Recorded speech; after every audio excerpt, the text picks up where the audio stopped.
പ്രിയമുള്ളവരെ, എല്ലാവരും ആടുജീവിതം എന്ന സിനിമ കണ്ടിട്ടുണ്ടാവും. അതിൻ്റെ പിന്നണിയിൽ പ്രവർത്തിച്ച ഒരു സ്പെഷ്യൽ വ്യക്തിയെയാണ് ഇന്ന് നിങ്ങൾക്ക് വേണ്ടി പരിചയപ്പെടുത്തുന്നത്. ആടുജീവിതം എന്ന സിനിമയിൽ ലാംഗ്വേജ് കൺസൾട്ടൻ്റായി പ്രവർത്തിച്ച മലപ്പുറം പാണ്ടിക്കാട് വെട്ടിക്കാട്ടിരി സ്വദേശിയായ മൂസക്കുട്ടി മാഷിനെയാണ് ഇന്ന് നാം പരിചയപ്പെടുന്നത്. അദ്ദേഹത്തിൻ്റെ സന്തോഷങ്ങൾ നമുക്ക് ചോദിച്ചറിയാം. ആടുജീവിതം എന്ന് പറയുന്ന സിനിമ ഇപ്പോൾ വൈറലായ ഒരു സിനിമയാണ്. നജീബ് എന്ന് പറയുന്ന ഒരു വ്യക്തിയുടെ കഥയാണ് ഈ ഒരു സിനിമ എന്ന് പറയുന്നത്. താങ്കൾ അതിൽ ഒരു ലാംഗ്വേജ് കൺസൾട്ടൻ്റായാണ് പ്രവർത്തിച്ചിരിക്കുന്നത്. അപ്പോൾ താങ്കൾക്ക് എങ്ങനെയാണ്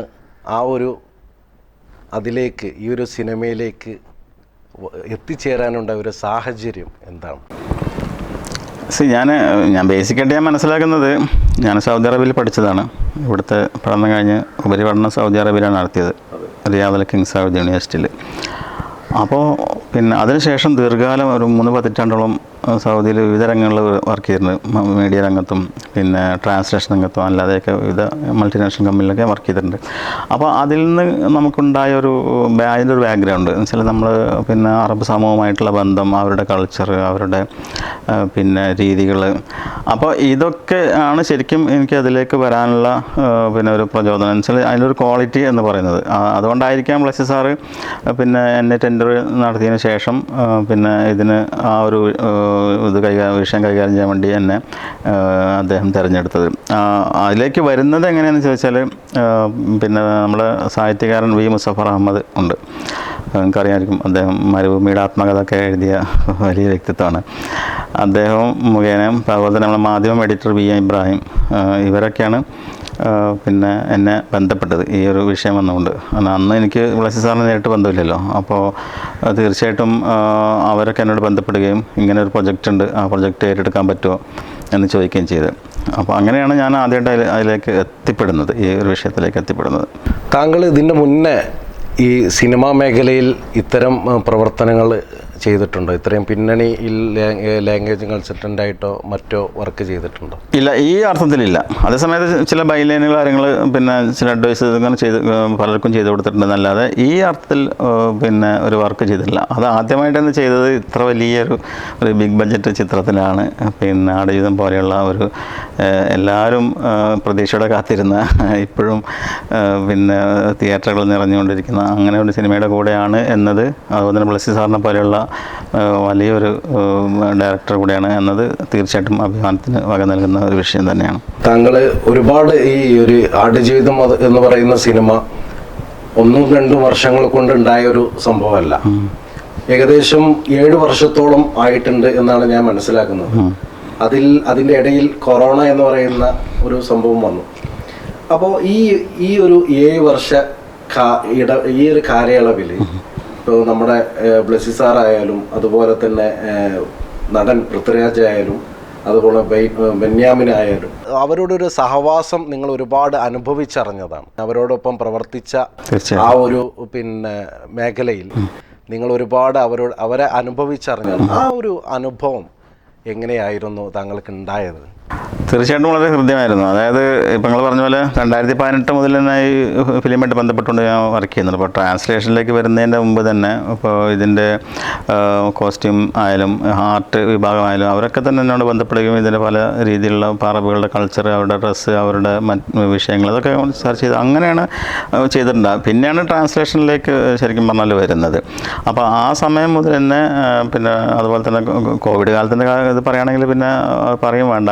ലോക്ക്ഡൗൺ ആ കാലത്തൊക്കെ വളരെ ഹൃദ്യമായ പെരുമാറ്റമായിരുന്നു എല്ലാവരും ഉണ്ടായിരുന്നു. പ്രത്യേകിച്ച് ബ്ലസ്സി സാറ്, ഞാൻ കോവിഡിൽ പോസിറ്റീവ് ആയ ആളാണ്. പോസിറ്റീവ് ആകുമെന്ന് പറഞ്ഞാൽ പോസിറ്റീവായിട്ട് റിപ്പോർട്ട് ചെയ്യപ്പെട്ട ആളാണ്.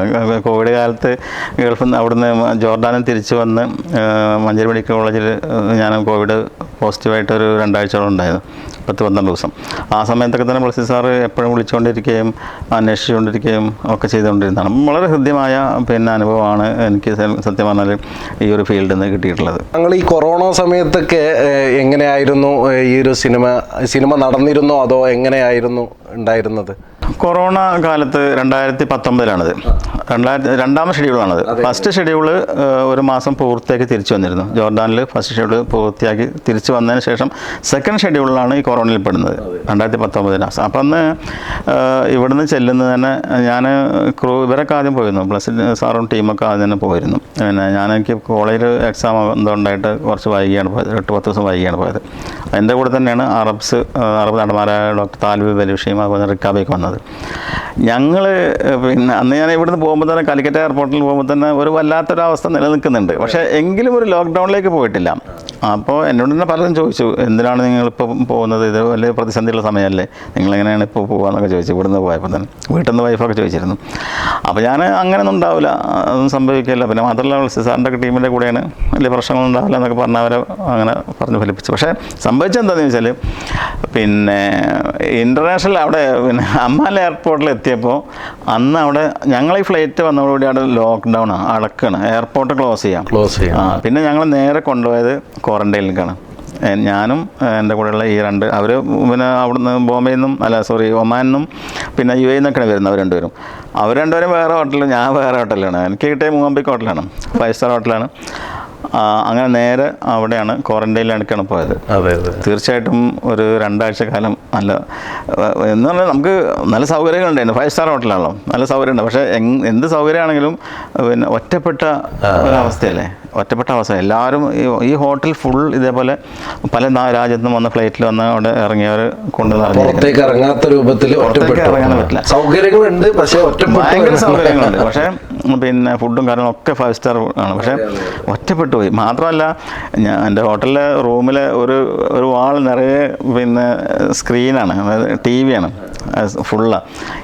ഇതിൽ കാണുന്ന ന്യൂസ് മുഴുവൻ യൂറോപ്പിലും അവിടെയൊക്കെ ആയിട്ട് കൊറോണ ബാധിച്ച് കോവിഡ് ബാധിച്ച ആൾക്കാർ ഇപ്പം സ്പെയിൻ ഇവിടെയൊക്കെ ഇറ്റലിയിലൊക്കെ ആൾക്കാർ മരിച്ചു വീഴുന്ന ഇതുവരെ അന്ന് പിന്നെ ഇൻ്റർനാഷണൽ മീഡിയകൾ പിന്നെ റിപ്പോർട്ട് ചെയ്തിരുന്നു. ഇതാണ് നമ്മൾ കണ്ടുകൊണ്ടിരിക്കുന്നത്. അതുപോലെ പിന്നെ ഇന്ത്യയിലെ അവസ്ഥ, ലോകത്ത് നടക്കുന്ന അവസ്ഥ BBC CNN ഒക്കെ അങ്ങനെ റിപ്പോർട്ട് ചെയ്യുന്നത് കണ്ടുകൊണ്ടിരിക്കുകയാണ്. പക്ഷേ ആ സമയത്ത് നമ്മൾ അങ്ങനെയൊക്കെ അനുഭവിച്ചെങ്കിലും എനിക്ക് മാനസികമായിട്ടൊരു പ്രശ്നമൊന്നും ഉണ്ടായിരുന്നില്ല. ഇതൊന്നും ഇപ്പോൾ നമ്മൾ ദൈവത്തിൻ്റെ ഒരു വിധി, അത്രയല്ലേ സംഭവിക്കുള്ളൂ. അങ്ങനെ 2 ആഴ്ച അവിടെ കഴിഞ്ഞ് പിന്നെ അവർ പുറത്തേക്ക് വിട്ടു. പിന്നെയാണ് ഈ ടീമായിട്ട് ജോയിൻ ചെയ്തത്. അപ്പോൾ അൽജാമിയ ശാന്തപുരം അധ്യാപകനായിട്ടാണ് നിങ്ങൾ വർക്ക് ചെയ്യുന്നത്, പ്രിൻസിപ്പളാണ്. അപ്പോൾ ആ ഒരു മേഖലയ്ക്ക് വല്ല കോട്ടവും ഇതുകൊണ്ട് ഉണ്ടായിട്ടുണ്ടോ?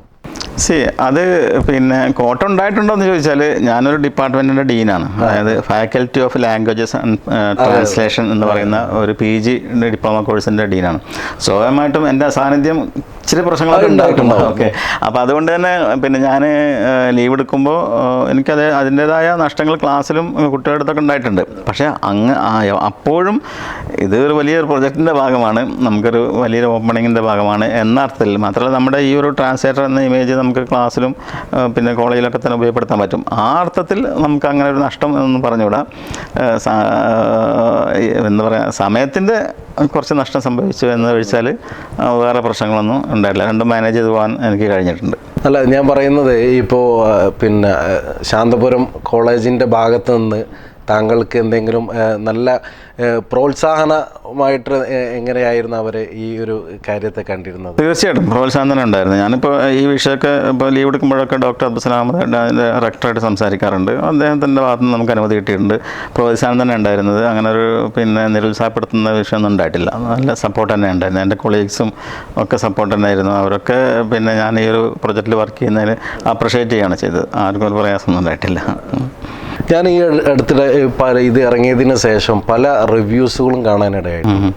അപ്പോൾ അതിലൊക്കെ നമ്മളെ ഈ ഒരു സിനിമയെക്കുറിച്ച്, സാധാരണഗതിയിൽ ഏത് സിനിമ വന്നാലും അതിന് മൈനസ് കാണും, അത് സ്വാഭാവികമാണ്. എല്ലാ മനുഷ്യരും മറ്റുള്ളവരുടെ മൈനസ് കാണാനാണ് ആഗ്രഹിക്കുന്നത്. അതുപോലെ തന്നെ ഈ ഒരു സിനിമയുടെ ആടുജീവിതം എന്ന് പറയുന്ന സിനിമയ്ക്ക് ഇസ്ലാമിക് ഫോബിക് എന്ന് പറയുന്ന ഒരു സംഗതി ഉണ്ട് എന്നാണ് ഈ പല അവലോകനങ്ങളും റിവ്യൂസുകളൊക്കെ ഞാൻ കാണാനിടയായി. അതിനെക്കുറിച്ച് താങ്കളുടെ അഭിപ്രായം എന്താണ്? പിന്നെ നിങ്ങൾ ശ്രദ്ധിച്ചിട്ടുണ്ടോ എനിക്കറിയില്ല, ഈ റിവ്യൂസൊക്കെ വരുന്നത് എപ്പോഴാണ്? സിനിമ റിലീസാകുന്നതിൻ്റെ എത്രയോ മുമ്പാണ്. ഈ സിനിമയിൽ എന്താണുള്ളതെന്ന് ആർക്കും അറിയില്ല. ആ സമയത്താണ് ഈ റിവ്യൂസൊക്കെ വന്നുകൊണ്ടിരിക്കുന്നത്. ഞാനത് ശ്രദ്ധിച്ചിരുന്നു, എനിക്കൊക്കെ പലരും അയച്ചു വരുമായിരുന്നു. അപ്പോൾ സിനിമ റിലീസാകുന്നതിന് മുമ്പ് സിനിമ കാണാതെ ഇതിലെന്താണ് ഉള്ളത് എന്നൊരു മുൻധാരണയോട് കൂടി അവതരിപ്പിക്കുക, എനിക്ക് തോന്നുന്നു അതിൻ്റെ പിന്നിൽ പിന്നെ മറ്റു പല കാരണങ്ങളാണ് ഉണ്ടാവുക. ഒരിക്കൽ ഇപ്പം പലപ്പോഴും പേഴ്സണൽ പിന്നെ ഒരു എന്താ പറയുക പിന്നെ ശ്രദ്ധിക്കപ്പെടാനോ അല്ലെങ്കിൽ ഒരു എന്തെങ്കിലുമൊക്കെ അങ്ങനെ താല്പര്യങ്ങളുണ്ടാവും. അല്ലാതെ സിനിമ ഇറങ്ങുന്നതിന് മുമ്പ് ഈ സിനിമയിൽ എന്താ ഉള്ളതെന്ന് ആർക്കറിയാം? സമയമില്ല. പക്ഷേ സത്യം പറഞ്ഞാൽ അങ്ങനെ ഒന്നും അതിലില്ലാന്ന് മാത്രമല്ല, പിന്നെ വളരെ മനോഹരമായിട്ട് തന്നെ ആ വിഷയങ്ങളൊക്കെ കൈകാര്യം ചെയ്യുന്നത്. അങ്ങനെ ഒരു പിന്നെ ഒരു സമുദായത്തോടോ അല്ലെങ്കിൽ ഒരു സമൂഹത്തോടോ ഒന്നും അതിലൊരു പ്രശ്നങ്ങളോ കാര്യങ്ങളോ ഒന്നും ഉണ്ട് ആരോടും. അത് ഒരു വിഷയം തനതായിട്ട് അവതരിപ്പിച്ചു എന്നതിലപ്പുറത്തേക്ക് പിന്നെ അതിൽ നമുക്ക് കാണാൻ കഴിയില്ല. പലപ്പോഴും പോസിറ്റീവായിട്ടാണ് എനിക്ക് തോന്നിയിട്ടുള്ളത്. പിന്നെ അറബ് സമൂഹത്തിനൊക്കെ പോസിറ്റീവായിട്ട് അവതരിപ്പിക്കുന്ന ഒരു രീതി അല്ല ഒരു തലം അതിലുണ്ട് എന്നാണ് ഞാൻ കണ്ടിട്ടുള്ളത്. പിന്നെ നമ്മളിപ്പോൾ ഒരു മസറ എന്ന് പറയുന്ന ഈ ഫാം ഹൗസിലെ ഒരു ബധുവിനെ അവതരിപ്പിക്കുമ്പോൾ അതിൻ്റെ തനിമയിലേ അവതരിപ്പിക്കാൻ പറ്റുള്ളൂ, അതിനെ വേറെ ലെവലിൽ അവതരിക്കാൻ പറ്റില്ലല്ലോ. ആ ഒരു വിഷയം മാത്രമേ ഉള്ളൂ. മറ്റുള്ളതൊക്കെ വെറും അടിസ്ഥാനരഹിതമായ ആരോപണങ്ങളും വാദങ്ങളൊക്കെയാണ്. അതിലൊന്നും ഒരു സത്യമില്ല. അതുപോലെ തന്നെ ഇപ്പോൾ ബെന്യാമിൻ്റെ ആടുജീവിതം എന്ന് പറയുന്ന പുസ്തകത്തിൻ്റെ ഒരു തൊലിപ്പുറം മാത്രമാണ് നമ്മൾ ഈ ഒരു സിനിമയിൽ ആവിഷ്കരിച്ചിരിക്കുന്നത് എന്നുള്ള ഒരു റിവ്യൂസുകളൊക്കെ വരുന്നുണ്ട്. അതെങ്ങനെയാണ് താങ്കൾ നോക്കിക്കാണുന്നത്? അത് പിന്നെ ഞാൻ ഈ ആടുജീവിതം പല പ്രാവശ്യം വായിച്ച ആളാണ്. അന്ന് തന്നെ വായിച്ചിട്ടുണ്ട്. ഞാനത് അന്നൊരു പ്രവാസിയാണല്ലോ. ആ സമയത്ത് അന്നും വായിച്ചിട്ടുണ്ട്, പിന്നെയും വായിച്ചിട്ടുണ്ട്, സിനിമയ്ക്ക് വേണ്ടിയും വായിച്ചിട്ടുണ്ട്. പിന്നെ അതിൽ ബ്ലസ്സി സാറിൻ്റെ മറുപടി പറഞ്ഞിട്ടുണ്ട് ആ ചോദ്യത്തിന്, ആ സംശയത്തിന്. ബ്ലസ്സി സാറിൻ്റെ കൃത്യമായ ഒന്നിലേറെ ഇൻ്റർവ്യൂലുണ്ട്. ബ്ലസ്സി സാറിനെ പറഞ്ഞിട്ടുണ്ട് നോവലല്ല സിനിമ, പിന്നെ ഈ നോവൽ സിനിമ ആക്കാൻ എന്നെ പോലെ ഒരാൾ ആവശ്യമില്ല എന്ന് ബ്ലസ്സി സാർ കൃത്യമായിട്ട് പറഞ്ഞിട്ടുണ്ട്. അപ്പോൾ സ്വാഭാവികമായിട്ടും നോവലല്ലല്ലോ സിനിമ ബ്ലസ്സി സാറിൻ്റെ ഒരു പ്രൊഡക്റ്റാണ്. അപ്പോൾ ആ അർത്ഥത്തിലുള്ള ഒരു വ്യത്യാസം അതിലുണ്ടാവും. നോവലിനെ ബേസ് ചെയ്തു എന്നതിലപ്പുറത്തേക്കുള്ള പിന്നെ കാര്യമാണ് സിനിമയിലുള്ളത്. അത് ബ്ലസ്സി സാർ തുറന്ന് പറയുകയും ചെയ്തിട്ടുണ്ട്. അപ്പോൾ തീർച്ചയായിട്ടും നോവലല്ല സിനിമ, അത് വേറൊരു പ്രൊഡക്റ്റാണ് തീർച്ചയായിട്ടും. അതിൻ്റെ മറുപടി കൃത്യമായിട്ട് ബ്ലസ്സി സാർ പറഞ്ഞിട്ടുണ്ട്, പല ഇൻ്റർവ്യൂകളും പറഞ്ഞിട്ടുണ്ട്. പിന്നെ ഈ സാധാരണ എല്ലാവരും കേൾക്കുന്നുണ്ട്, ഈ അറബികൾക്ക് ഈ ഒരു വിഷയത്തിൽ ഈ ഒരു സിനിമക്ക് ഒരു ഡാമേജ് ഉണ്ടാക്കിയിട്ടുണ്ട് എന്നുള്ളതൊക്കെ കേൾക്കുന്നു. അതിന് എന്താണ് താങ്കളുടെ ഒരു അഭിപ്രായം എന്താണ്? എനിക്കങ്ങനെ തോന്നിയിട്ടില്ല. ഞാൻ നേരത്തെ പറഞ്ഞല്ലോ, ഒരു പിന്നെ ആട് ഒട്ടകത്തൊക്കെ വളർത്തുന്ന മസറ എന്നാണ് അവർ പറയാം. ആ പ്രദേശത്ത് അതിൻ്റെ ഒരു കഫീൽ അല്ലെങ്കിൽ അതിൻ്റെ ഒരു പിന്നെ അവിടെ ഉള്ള ഒരു ബധു, അതിൻ്റെ ഒരു ഓണർ, അവരൊക്കെ അങ്ങനെ തന്നെയാണ് പെരുമാറല്ല. അതിലൊന്നും ഭയങ്കരമായിട്ട് ആർദ്രത കാണിക്കാൻ കഴിയില്ല അവർക്ക്. കാരണം അവരുടെ ജീവിതം അങ്ങനെയാണ്, മരുഭൂമിയിലല്ലേ. ആ മരുഭൂമിയിലുള്ള ഒരു പറ്റുന്നൊരു ആർദ്രത എന്നതിലപ്പുറത്തേക്കൊന്നും കാണിക്കാൻ കഴിയില്ല. അപ്പോൾ അതുകൊണ്ട് പക്ഷേ അറബ് ലോകത്തെ ഡാമേജ് ഉണ്ടാക്കിയെന്നൊക്കെ പറയണമെന്നൊക്കെ വെറുതെ, അങ്ങനെയൊന്നും ആരും അറബ് ലോകത്തൊന്നും അങ്ങനെ പ്രതികരണം വന്നിട്ടില്ലല്ലോ. പിന്നെ ഇപ്പം തന്നെ ഇപ്പോൾ എനിക്ക് തോന്നുന്നത് ഇപ്പം നിങ്ങൾ ഇന്നലത്തെ ബഹ്റൈൻ പിന്നെ റിലീസ് ചെയ്യാൻ അനുമതി കൊടുത്തു. അങ്ങനെ ഓരോരോ രാജ്യങ്ങൾ UAE നേരത്തെ കൊടുത്തിട്ടുണ്ട്. അങ്ങനെ ഓരോ രാജ്യങ്ങൾ കൊടുത്തുകൊണ്ടിരിക്കുന്നുണ്ട്. പിന്നെ അവർക്ക് അവരുടേതായ പോളിസി ഉണ്ട്, അവരുടേതായ സിസ്റ്റം ഉണ്ട്. അപ്പോൾ അത് അവരാണ് തീരുമാനിക്കുന്നത്. അതിലൊന്നും വേറെ ആർക്കും കൈയെടുത്താൻ കഴിയില്ല. പക്ഷെ അത് സിനിമയുടെ കാരണം കൊണ്ടൊന്നും ആയിക്കൊള്ളുന്നില്ല. അല്ലാതെയും അവർക്ക് അവരുടേതായ പോളിസി ഉണ്ട് തീർച്ചയായിട്ടും. പക്ഷെ അങ്ങനെ അവർ ഡാമേജ് വരുത്തുന്ന ഒരു വിഷയം അങ്ങനെ വെച്ചാൽ നോവൽ അങ്ങനെ തന്നെയാണ് പറയേണ്ടി വരില്ല. അപ്പോൾ അതൊന്നും എനിക്കങ്ങനെ ഫീൽ ചെയ്തിട്ടില്ല. സിനിമ പ്രത്യേകിച്ച് എനിക്കങ്ങനെ ഫീൽ ചെയ്തിട്ടില്ല ഒരു ഡാമേജ് വരുത്തുന്ന ഒരു സാധനമെന്ന്. പിന്നെ ഞാൻ കണ്ടതാണ്, ഫസ്റ്റ് റിലീസ് തന്നെ ഞാൻ കണ്ടതാണ്. പക്ഷേ എനിക്കങ്ങനെ തോന്നിയിട്ടില്ല. ഇപ്പോൾ ഈ ആടുജീവിതം എന്ന് പറയുന്ന സിനിമയിൽ കുറച്ച് നമ്മുടെ വിദേശ താരങ്ങളും ഇതിൽ അഭിനയിച്ചിട്ടുണ്ട്. അപ്പോൾ നമ്മൾ നേരത്തെ നമ്മുടെ ബ്ലസ്സി സാറിൻ്റെയും പൃഥ്വിരാജിൻ്റെയും അതുപോലെ തന്നെ നമ്മളെ ബെന്യാമിൻ്റെയൊക്കെ അവരുമായുള്ള സഹവാസത്തെക്കുറിച്ച് നമ്മൾ സംസാരിച്ചു. അതുപോലെ ഈ വിദേശ അഭിനേതാക്കളൊപ്പം നിങ്ങൾ വർക്ക് ചെയ്തപ്പോൾ നിങ്ങൾക്കുണ്ടായ അവരുടേതായിട്ടുള്ള അനുഭവം, കാരണം അത് ഒന്ന് ഒമാനി ആയിരുന്നു എന്ന് മനസ്സിലാക്കുന്നു, ഒന്ന് അങ്ങനെ വ്യത്യസ്ത രാജ്യങ്ങളിലുള്ള ആളുകളാണല്ലോ. അപ്പോൾ അവരുടേതായ കൾച്ചറും നമ്മുടെ കൾച്ചറും എങ്ങനെയാണ് നിങ്ങൾ അവരുമായിട്ടുള്ള സഹവാസത്തിൽ നിങ്ങൾക്ക് തോന്നിയ ഒരു കാര്യങ്ങൾ എന്തൊക്കെയാണ്? എനിക്ക് പിന്നെ അതിൽ പറഞ്ഞ പോലെ തന്നെ മെയിൻ കഫീൽ എന്ന് പറയുന്ന കഥാപാത്രം ഡോക്ടർ താലിബ് അൽ ബലൂഷി, അദ്ദേഹം ഒമാനിയാണ്. പിന്നെ കൊച്ചു കഫീൽ എന്ന് പറഞ്ഞിട്ട് അദ്ദേഹത്തിൻ്റെ കൂടെയുള്ള വേറെ രണ്ടാമത്തെ കഥാപാത്രം, അദ്ദേഹം പിന്നെ സുഡാനി ഒറിജിനലാണെങ്കിലും UAE ബേസ്ഡ് പിന്നെ ജീവിച്ചുകൊണ്ടിരിക്കുന്ന ആളാണ്, വർക്ക് ചെയ്തുകൊണ്ടിരിക്കുന്ന ആളാണ്. പിന്നെ മൂന്നാമത്തെ ഇബ്രാഹിം ഖാദരി എന്ന് പറയുന്ന ഒരു സോമാലി കഥാപാത്രമാണത്. പക്ഷെ അദ്ദേഹം പ്രഗത്ഭനായ പിന്നെ ഹോളിവുഡ് നടൻ ആണ്, ജിമ്മി ജീൻ. ആണ്. അപ്പോൾ ഇവരൊക്കെ തന്നെ സത്യം പറഞ്ഞാൽ എനിക്ക് ഭയങ്കര റെസ്പെക്റ്റാണ് അവരുടെ നിന്ന് കിട്ടിയിട്ടുള്ളത്. പ്രത്യേകിച്ച് ഞാൻ ഈ പിന്നെ അവർക്ക് വേണ്ടിയാണ് ശരിക്കും ഞാൻ ഈ ഫിലിമിൽ വർക്ക് ചെയ്യുന്നത്. അപ്പോൾ ആ ഭാഷ കൈകാര്യം ചെയ്യുന്ന അല്ലെങ്കിൽ അവർ അതിനെ മോൾഡ് ചെയ്യുന്ന ഒരാൾ നിങ്ങൾക്ക് ഭയങ്കര റെസ്പെക്റ്റാണ് എനിക്ക് അവിടെ നിന്ന് കിട്ടിയത്. പ്രത്യേകിച്ച് ഇപ്പോൾ പിന്നെ താൽവിൽ ബലൂഷിയും അതുപോലെ തന്നെ റിക്കാബിയൊക്കെ അറബ്സാണ്. പക്ഷേ എങ്കിൽ തന്നെയും പിന്നെ ഞാൻ പറഞ്ഞു കൊടുക്കുന്ന അല്ലെങ്കിൽ നമ്മൾ തീരുമാനിക്കുന്ന വാക്കുകൾ പറയാനോ അല്ലെങ്കിൽ ആ ഡയലോഗ് പറയാനോ അവർക്ക് അത് പ്രയാസം ഉണ്ടായില്ല. ഒരു സന്തോഷം ഉണ്ടായിട്ടുള്ളൂ. അവർ അവരുടെ തനതായ ഒരു രീതിയിൽ അത് പറഞ്ഞുകൊണ്ട്. അപ്പോൾ അവരൊക്കെ ഈവൻ ജിമ്മി ജീൻ ഇംഗ്ലീഷുകാരനാണല്ലോ. അദ്ദേഹത്തിന് അറിവ് പഠിപ്പിക്കാനുള്ള നല്ല പണിയാണ്. പക്ഷേ ആ അർത്ഥത്തിലൊക്കെ തന്നെ നല്ലൊരു ബഹുമാനവും നല്ലൊരു ആദരവും പിന്നെ കിട്ടിയിട്ടുണ്ട്. ഹൃദ്യമായ പെരുമാറ്റമാണ് എല്ലാവരും. വളരെ അവരെ കണ്ണിൽ നിങ്ങളൊരു അധ്യാപകനായിരുന്നു. തീർച്ചയായിട്ടും ആ നിലക്ക് ആദരിക്കപ്പെട്ടിട്ടുണ്ട്. ആ ബഹുമാനങ്ങളൊക്കെ എനിക്ക് അവർ കിട്ടിയിട്ടുണ്ട്. അല്ല, അവരിൽ നിന്ന് നിങ്ങൾക്ക് വല്ല പിന്നെ വെക്കാൻ പറ്റുന്ന എന്തെങ്കിലും നല്ല അനുഭവങ്ങൾ വല്ലതും ഉണ്ടായിട്ടുണ്ടോ? തീർച്ചയായിട്ടും പലപ്പോഴും നമുക്കിപ്പോൾ ഈ ഡയലോഗ് പറഞ്ഞു കൊടുക്കുമ്പോഴേ അപ്പോൾ അത് ചിലപ്പോൾ പിന്നെ അത് ഇങ്ങനെ റിപ്പീറ്റഡ് ആയിട്ട് പറയേണ്ടി വരും. അപ്പോഴവർ അതിനെ ക്ഷമിച്ചുകൊണ്ട്, പ്രത്യേകിച്ച് ജിമ്മി ജീനൊക്കെ അദ്ദേഹം ഇംഗ്ലീഷുകാരാണല്ലോ ബേസിക്കലി. അപ്പം അദ്ദേഹത്തിന് ഈ പദങ്ങൾ പഠിപ്പിക്കുമ്പോൾ ഒക്കെ ഭയങ്കര പ്രയാസമാണ് ചിലപ്പോഴൊക്കെ. അപ്പോൾ അദ്ദേഹം അതിന് ചിരിച്ചുകൊണ്ട് തന്നെ അത് കൈകാര്യം ചെയ്യുകയും വളരെ പോസിറ്റീവായിട്ട് എടുക്കുകയും ചെയ്തു. പല പ്രാവശ്യം ചിലപ്പോൾ റിപ്പീറ്റ് ചെയ്യേണ്ടി വന്നാലും അദ്ദേഹത്തിന് യാതൊരു പ്രയാസം ഉണ്ടായിട്ടില്ല. ആ അർത്ഥത്തിൽ പിന്നെ നല്ല ഒരു ഓർത്ത് വെക്കാൻ പറ്റുന്ന നല്ല അനുഭവങ്ങൾ അവരൊക്കെ ഉണ്ടായി. പിന്നെ അവരൊക്കെ എപ്പോഴും എന്നോട്, ഇപ്പോൾ ഡോക്ടർ താലിബാണെങ്കിൽ എപ്പോഴും എന്നെ വിളിച്ചുകൊണ്ടിരിക്കും, ബന്ധപ്പെട്ടുകൊണ്ടിരിക്കും, ഇവിടുന്ന് പോയാലും ബന്ധപ്പെട്ടുകൊണ്ടിരിക്കും. അപ്പോൾ ആ ഒരു നമ്മൾ അവരായിട്ടുള്ള ഒരു ബന്ധത്തിൻ്റെ അടിസ്ഥാനത്തിലാണ് അങ്ങനെ ഉള്ള ഒരു ബന്ധമുള്ളത്. റിക്കാവിയാണ് തന്നെ. പിന്നെ ജിമ്മി ജീൻ അമേരിക്കയിലായതുകൊണ്ട് പിന്നെ അദ്ദേഹത്തിൻ്റെ വേറൊരു ലോകം തന്നെയാണ്. പക്ഷെ എന്നാലും കാണുമ്പോൾ പിന്നെ നല്ല ഹൃദയമായ പെരുമാറ്റം, നല്ല ബന്ധം, ഊഷ്മളമായ പിന്നെ ഒരു ബന്ധമൊക്കെ കാത്തു സൂക്ഷിക്കാൻ അവരെല്ലാവരും ശ്രമിച്ചിട്ടുണ്ട്. ഈ അടുത്തിടെ നമ്മുടെ കേരളത്തിൽ നിങ്ങൾ അറിഞ്ഞു കാണും, ഈ കലാരംഗത്ത് വർണ്ണവിവേചനത്തിൻ്റെ പേരിൽ മാറ്റി നിർത്തപ്പെടുന്ന കാര്യങ്ങളൊക്കെ. അപ്പോൾ അത്തരം പ്രവർത്തനങ്ങളൊക്കെ നമ്മുടെ കലാരൂപത്തിന് വല്ലാതെ ദോഷം ചെയ്യുന്നുണ്ട്, വല്ലാതെ പ്രതിസന്ധി ഉണ്ടാക്കുന്നുണ്ട്. അപ്പോൾ അതിനെക്കുറിച്ച് താങ്കൾക്കൊരു കലാകാരൻ എന്ന നിലക്ക്, അതും ഈ ഒരു വലിയ സിനിമയുടെ ഭാഗം എന്ന നിലക്ക് താങ്കൾക്ക് എന്താണ് അതിനെക്കുറിച്ച് പറയാനുള്ളത്? അത് നമ്മുടെ സമൂഹത്തിൽ നിലനിൽക്കുന്നൊരു സിറ്റുവേഷനാണിത്. നിലനിന്നുകൊണ്ടിരിക്കുന്നത്. അതിപ്പോൾ നമ്മൾ നിഷേധിച്ചൊരു കാര്യമൊന്നുമില്ല. അത് ഇന്നും ഒന്നിലെ തുടങ്ങിയതല്ല, ഒരുപാട് മുമ്പ് ഉണ്ട്, ഇപ്പോഴും അതുണ്ട്. പക്ഷെ അതൊരു കോമൺ ആണ് എന്ന് പറയാൻ നമുക്ക് കഴിയില്ല. അത് ചിലരുടെ മനസ്സിൽ ചില സാഹചര്യങ്ങൾ അതൊക്കെ പിന്നിൽ പ്രവർത്തിക്കുന്നുണ്ടാവും. ആ മനസ്സുള്ളവരുണ്ടാവും. പിന്നെ ജാതി വിവേചനങ്ങൾ, വർണ്ണ വിവേചനങ്ങൾ, പിന്നെ തുടങ്ങിയ ഈവൻ ഭാഷയ്ക്ക് വരെ വിവേചനങ്ങളുണ്ട്. ഞാൻ അങ്ങനെ മനസ്സിലാക്കുന്ന ആളാണ്. ഭാഷയ്ക്ക് നിങ്ങൾ ആലോചിച്ചിട്ടുണ്ടോ ഈ അറബി ഭാഷ എന്തുകൊണ്ടാണ് പിന്നെ ഇതൊരു മുസ്ലിങ്ങളുടെ ഭാഷയാണോ? അറബി ഭാഷ ഒരു വേൾഡ് ഭാഷയാണ്. ഈവൻ അംഗീകരിച്ച ഏറ്റവും പ്രഗത്ഭമായ ഭാഷയിൽപ്പെട്ട ഒന്നാണ്. എനിക്ക് തോന്നുന്നു ഇംഗ്ലീഷും ഫ്രഞ്ചും കഴിഞ്ഞാൽ ഒരു പക്ഷേ അറബി ആയിരിക്കും. അത്ര മനോഹരമായ എന്ന് വെച്ചാൽ അത്ര വൈഡ് റീച്ചുള്ള ഒരു ഭാഷയാണ്. എന്തുകൊണ്ടാണ് പിന്നെ ഇവിടെ അറബി മുസ്ലിങ്ങൾ മാത്രം പഠിക്കുന്നത്? അപ്പോൾ ഞാൻ പറയുന്നത് വെച്ചാൽ ഇപ്പം നിങ്ങൾ ജോർഡാനിൽ പോയപ്പോൾ, ജോർഡാനിൽ ഞങ്ങൾ ക്രൂവിൽ ഉണ്ടായിരുന്നത് പിന്നെ ജോർഡാനീസ് ക്രിസ്ത്യൻസ് ഉണ്ടായിരുന്നു. അവരൊക്കെ മനോഹരമായിട്ട് അറബി സംസാരിക്കുന്നു. അവർക്ക് അറബി പഠിക്കുന്നതിൽ ഞാൻ ക്രിസ്ത്യനാണ്, ഞാൻ എന്തെങ്കിലും അറബി പഠിക്കുക അങ്ങനെ തോന്നുന്നില്ല. ലബനാനിൽ പോയൊക്കെ അങ്ങനെ പല രാജ്യങ്ങളും നമുക്കങ്ങനെ തോന്നുകയല്ല ഇവർ ഒരു മുസ്ലിം അല്ല. പക്ഷേ ഇതൊരു മുസ്ലിങ്ങളുടെ ഭാഷയല്ല. പക്ഷേ ഇന്ത്യയിലേക്ക് വരുമ്പോൾ പിന്നെ ഞാൻ തന്നെ എൻ്റെ കോഴ്സ് ട്രാൻസ്ലേഷനാണല്ലോ, അവിടെ ഒരു എന്തുകൊണ്ട് നോൺ മുസ്ലിം കുട്ടി ഉണ്ടാവില്ല ഞാൻ ആലോചിക്കുന്ന ഒരു വിഷയമാണ്. അപ്പോൾ ഭാഷ തുടങ്ങിയിട്ട് വർണ്ണം, ജാതി, ഇതിനൊക്കെ ഇത് നിലനിൽക്കുന്നുണ്ട്. പക്ഷേ ഞാൻ മനസ്സിലാക്കുന്നത് അതിനൊക്കെ മറികടക്കാൻ നമുക്ക് കഴിയും.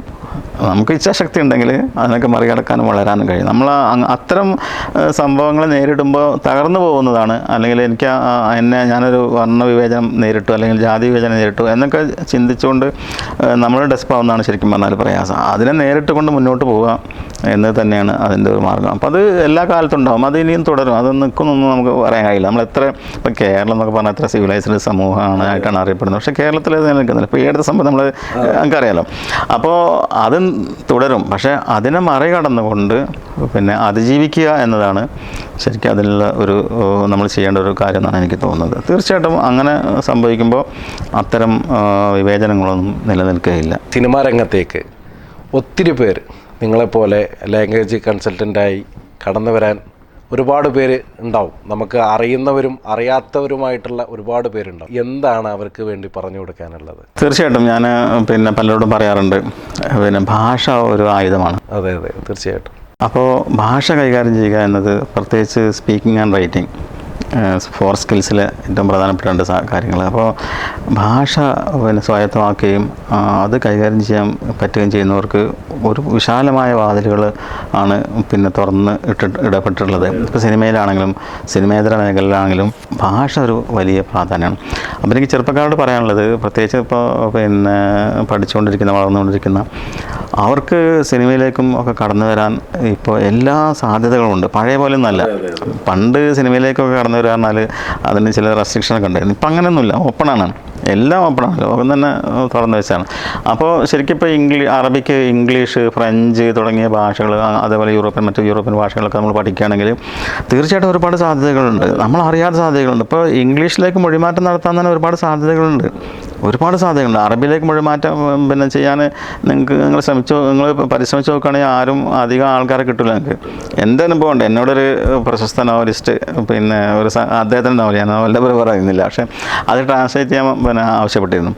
അപ്പോൾ അദ്ദേഹം വേറെ പലരെയും സമീപിച്ചിട്ട് അത് നടന്നിട്ടില്ല. അപ്പോൾ അതെനിക്ക് കഴിയുമെന്ന് അറിയില്ല, അപ്പോൾ ഞാൻ അതല്ല പറയുന്നത്. പക്ഷേ ഞാൻ പറഞ്ഞു വരുന്നത് വെച്ചാൽ നല്ല ഭാഷ അറിയുമെങ്കിൽ പിന്നെ അവർക്ക് ഒരുപാട് സാധ്യതകളുണ്ട്. സിനിമയിൽ സാധ്യതയുണ്ട്, സിനിമേതര മേഖലയിൽ സാധ്യതയുണ്ട്. അപ്പോൾ ഞാൻ പറയുന്നത് ഭാഷാ രംഗത്തേക്ക് കടന്നു വരികയും ഭാഷ നന്നായിട്ട് പഠിക്കുകയും ചെയ്യുക എന്നത് നമ്മളെ സംബന്ധിച്ചിടത്തോളം, ചെറുപ്പക്കാരെ സംബന്ധിച്ചിടത്തോളം ഒരുപാട് വിശാലമായ പിന്നെ മേഖലകൾ തുറന്നു കിട്ടും എന്ന് തീർച്ചയാണ്. അപ്പോൾ ആ രംഗത്തേക്ക് കടന്നു വരണം എന്നാണ് എനിക്ക് പിന്നെ പറയാനുള്ളത്. ഈ ഒരു ആടുജീവിതം എന്ന് പറയുന്ന സിനിമ, അതിനെക്കുറിച്ച് താങ്കളുടെ ഒരു അഭിപ്രായം ഉണ്ടാവുമല്ലോ. പ്രേക്ഷകരോട് പറയുന്ന നിർദ്ദേശങ്ങളും അഭിപ്രായങ്ങളും താങ്കളുടേതായ അഭിപ്രായം ഒന്ന് രേഖപ്പെടുത്തിയാൽ നന്നായിരിക്കും.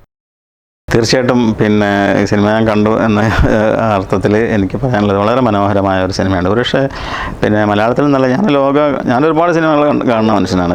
ലോക സാഹിത്യ സിനിമകൾ കണ്ട മനുഷ്യനാണ്. ഞാൻ പഠിക്കുന്ന കാലത്ത് തന്നെ എനിക്ക് താല്പര്യമുള്ളതാണ്. അപ്പോൾ നല്ല സിനിമകളാണെങ്കിൽ നമ്മളത് കാണും. അപ്പോൾ ഞാൻ ഇന്നേ വരെ ഈ ഒരു ഡയമെൻഷനിലുള്ള ഒരു സിനിമ കണ്ടിട്ടില്ല. അത്രയും മനോഹരമാണിത്.